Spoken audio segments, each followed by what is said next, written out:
गरीब वर्से समीर की छठ पूजा। हे भगवान, अब मैं क्या करूंगा। मैं अपनी बेटी को वचन दे चुका हूँ।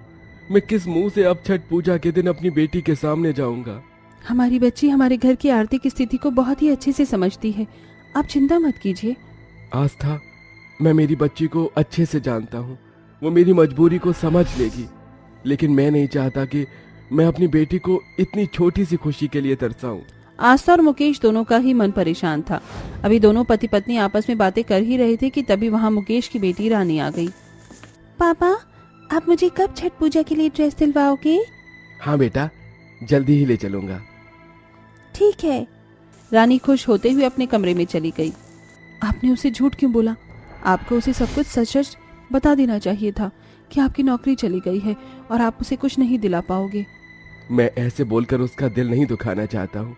मेरी बच्ची कब से छठ पूजा का इंतजार कर रही है। मैंने उससे वादा किया था कि छठ पूजा के दिन मैं उसके लिए बहुत सारे पटाखे लेकर आऊंगा, उसे सुंदर सी ड्रेस दिलाऊंगा। लेकिन चलिए, आप अब ज्यादा उदास मत होइए। अगर आपकी नीयत सच्ची है तो कोई ना कोई रास्ता निकल ही आएगा। तुम शायद सही बोल रही हो। ऐसे बोलकर मुकेश घर से बाहर की तरफ जाने लगा। कहाँ जा रहे हो आप? मेरा दिमाग बहुत परेशान है, मैं कुछ देर बाहर जा रहा हूँ। ऐसे बोलकर बस मुकेश जा ही रहा था कि तभी उसका एक पुराना दोस्त अनिल उसके घर आया। भाई क्यों दिमाग परेशान है तेरा? अरे अनिल, तू? हाँ मैं। नमस्ते भाभी जी। नमस्ते, आइए अंदर आ जाइए। जी हाँ। मुकेश अनिल को कमरे में ले गया। आस्था अनिल के लिए चाय वगैरह लेकर आई और फिर दोनों दोस्त आपस में बातें करने लगे। क्या बात है भाई, तू इतना सूख क्यों रहा है? पूछ मत अनिल, मेरा बड़ा दिमाग खराब है। क्यों? मेरी नौकरी चली गई। न जाने किस कमबख्त ने मेरे मालिक के कान भर दिए और उन्होंने मुझे काम से निकाल दिया। ओह, बड़े दुख की बात है। कोई बात नहीं, तू कोई और काम ढूंढ लेना। इतना आसान है क्या कोई काम और ढूंढना? वैसे ही त्योहारों का समय है, अभी तो मुझे कोई भी काम नहीं मिलेगा। ऊपर से मेरी पत्नी भी प्रेग्नेंट है। कल को इसकी डिलीवरी वगैरह का खर्च भी मेरे कंधों पर आना है। मेरी तो समझ में नहीं आता कि सब कुछ कैसे होगा।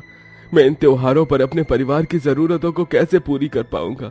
मैं अपनी बेटी को धूमधाम से छठ पूजा मनाने का वचन दे चुका हूँ, मैं उस वचन को कैसे पूरा करूंगा? मुकेश की बातें सुनकर अनिल कुछ देर के लिए शांत हो गया, लेकिन कुछ देर बाद वो सोचकर बोला। तेरी बातें सुनकर मुझे कुछ याद आया। जानता है, मेरे पड़ोस में एक आदमी है जो छठ पूजा करना चाहते हैं, लेकिन वो ऐसा कर नहीं सकते क्योंकि वो बेचारे बीमार हैं। तो ये बात तू मुझे क्यों बता रहा है? इसलिए क्योंकि वो किसी ऐसे बंदे की तलाश में हैं जो उनके लिए यह पूजा करे।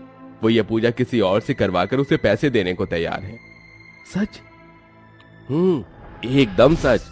तू चाहे तो कल ही जाकर उनसे मिल लेना और परसों कार्तिक मास की षष्ठी के दिन तू उनके लिए छठ पूजा का व्रत रख लेना। अनिल की बातें सुनकर मुकेश खुश हो गया और अगले ही दिन उसने उस अमीर आदमी से मिलने का मन बना लिया। अगली सुबह अनिल जल्दी उठकर उस आदमी के घर जाने को निकल गया। उसका घर अलग शहर में था, इसीलिए मुकेश को जल्दी जाना पड़ा। मुकेश घर से बहुत ही जल्दी निकला और दोपहर तक उस आदमी के घर अनिल के साथ पहुंच गया। विवेक जी कहाँ हो?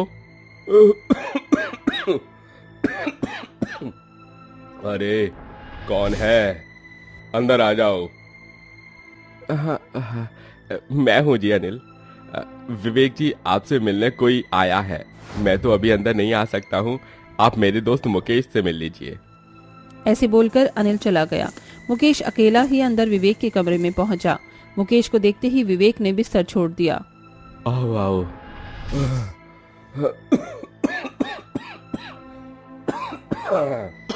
विवेक जोर जोर से खांसने लगा। वो इतना खांस रहा था कि वो गिर ही पड़ा। अरे अरे, संभालिए खुद को। अनिल ने उसे बिस्तर पर लेटा दिया। तुम्हारा शुक्रिया। कौन हो तुम? जी, मैं एक जरूरतमंद आदमी हूँ। मैंने सुना था कि आपको कोई अपने लिए छठ पूजा करने वाला चाहिए। हाँ हाँ, चाहिए। क्या तुम मेरे लिए छठ पूजा करोगे? जी, दरअसल मुझे पैसे की बहुत जरूरत है, तो मैं आपके लिए छठ पूजा का व्रत करूंगा।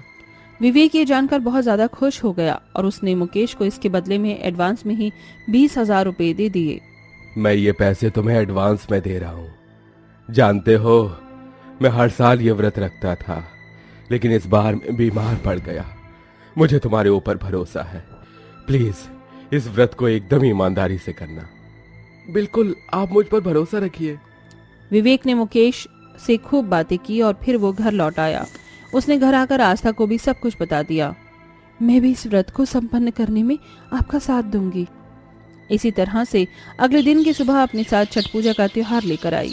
मुकेश ने नहा धोकर एकदम सच्चे मन से विवेक की छठ पूजा का व्रत रखा। अब उसके पास पैसे थे तो वे अपनी बेटी के लिए भी कपड़े और पटाखे वगैरह ले आए।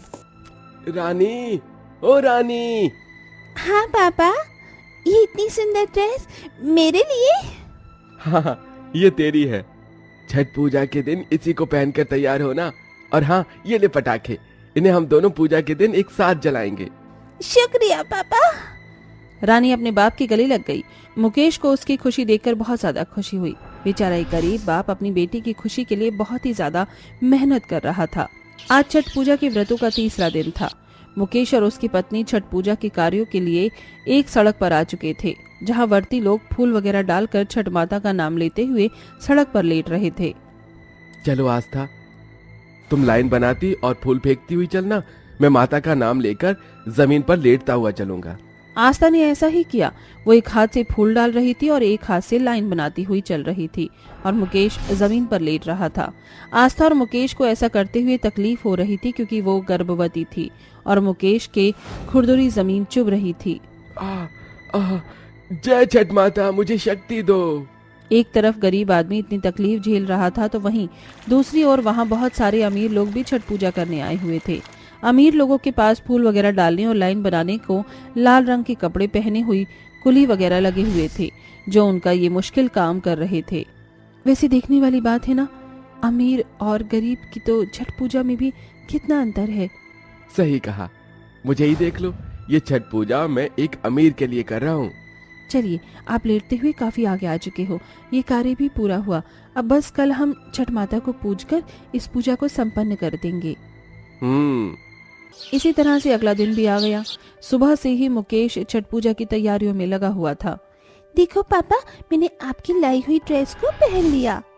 अरे वाह, मेरी बेटी तो असली की रानी लग रही है। शुक्रिया मेरे महाराजा पापा। मुकेश अपनी बेटी को देखकर बहुत ज्यादा खुश था। आखिर इसी हंसी के लिए तो उसने इतनी मेहनत की थी। शाम के समय पूरे परिवार ने मिलकर छठ माता की पूजा की और फिर उन सभी ने एक साथ पटाखे जलाए। ये देख रानी, अनार बम। वाह, कितना सुंदर है पापा। ये मेरी जिंदगी की बेस्ट छठ पूजा थी। शुक्रिया पापा। अपनी बेटी की बात सुनकर मुकेश की आंखें भर आईं। उन सभी ने छठ पूजा पर बहुत ही ज्यादा मस्ती की और उसे दिल से एंजॉय किया। छठ पूजा में लगाने के बाद मुकेश के पास जो पैसा बचा उससे उसने किराने की दुकान खोल ली। अब मुकेश की जिंदगी से बेरोजगारी जा चुकी थी और अब वो काफी खुश था। बांझ बहू की छठ पूजा। अरे तो किसी भी काम की नहीं है। मुझे दादी और मेरे बेटे को बाप बनने की खुशी तो तेरे देने की बस की नहीं।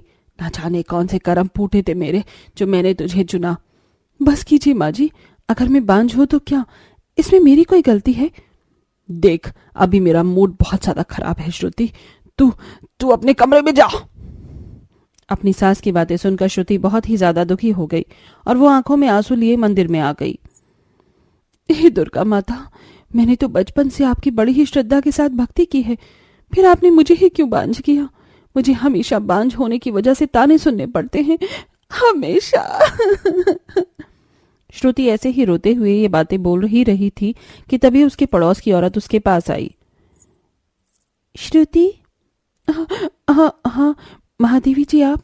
हाँ, मैं यही माँ दुर्गा को भोग लगाने आई थी। घबरा मत श्रुति, मैंने तेरी सारी बातें सुन ली थी और अगर तेरा रोने का मन हो तो रो सकती है।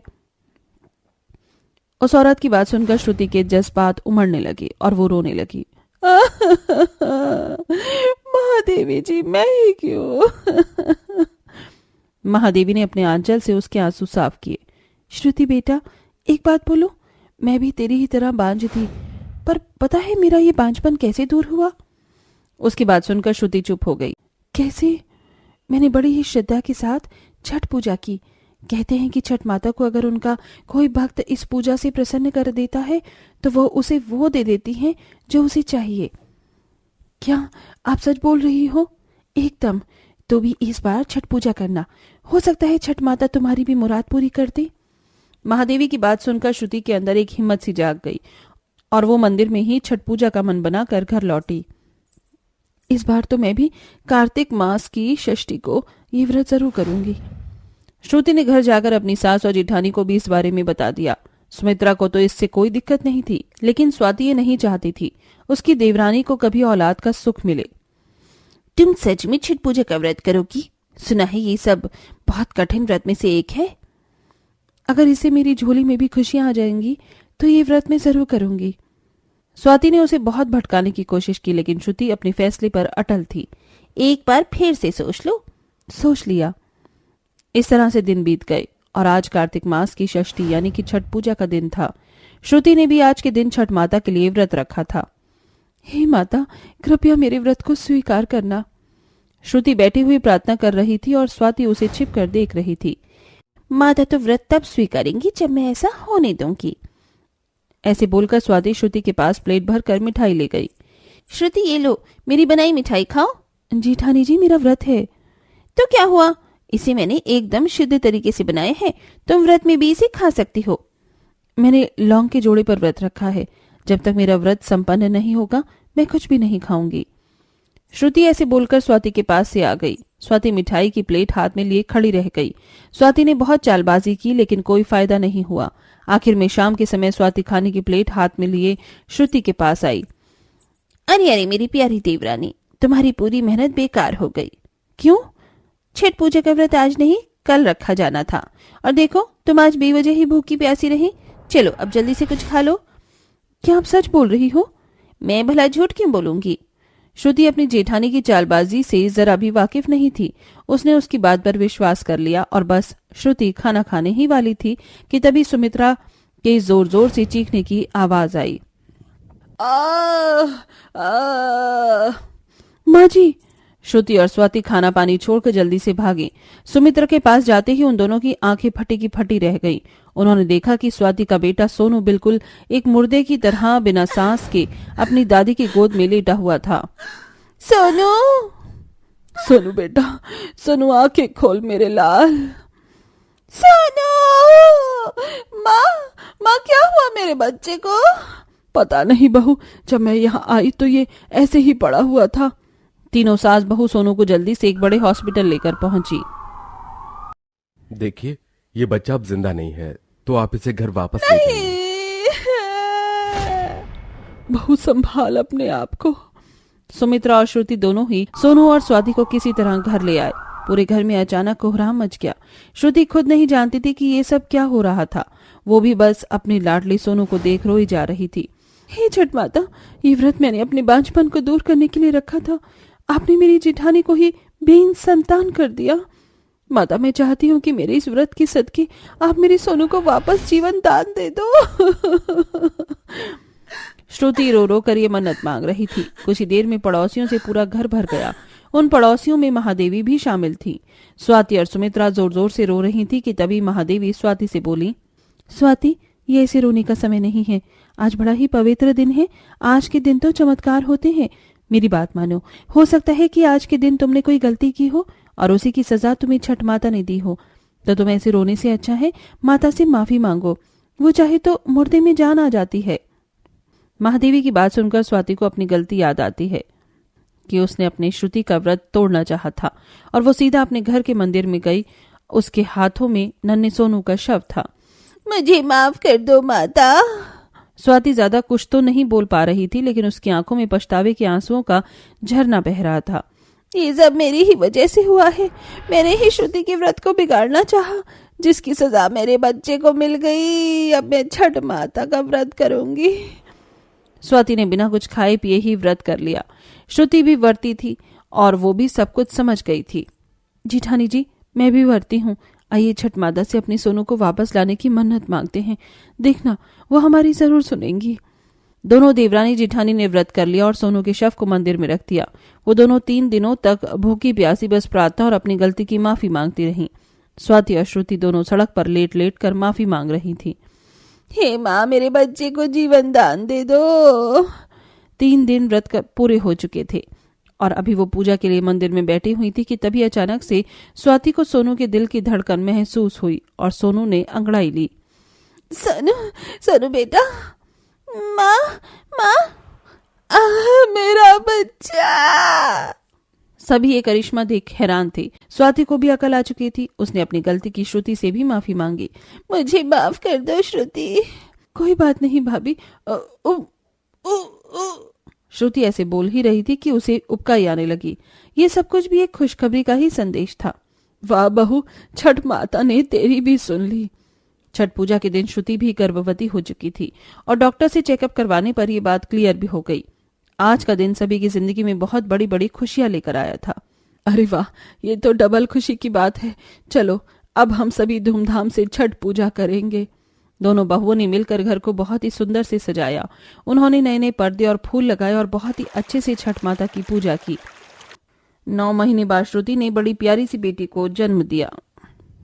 हाय मेरी राजकुमारी, तुम मेरे लिए किसी आशीर्वाद से कम नहीं है। श्रुति ने अपनी बेटी को खूब लाड लगाया और कुछ दिनों बाद जब फिर से छठ पूजा का दिन आया तो सभी ने बड़ी ही श्रद्धा और धूमधाम से उसे मनाया। स्वाति ने भी बड़े मन से ये व्रत रखा और सभी मिलजुल कर खुशी खुशी रहने लगे।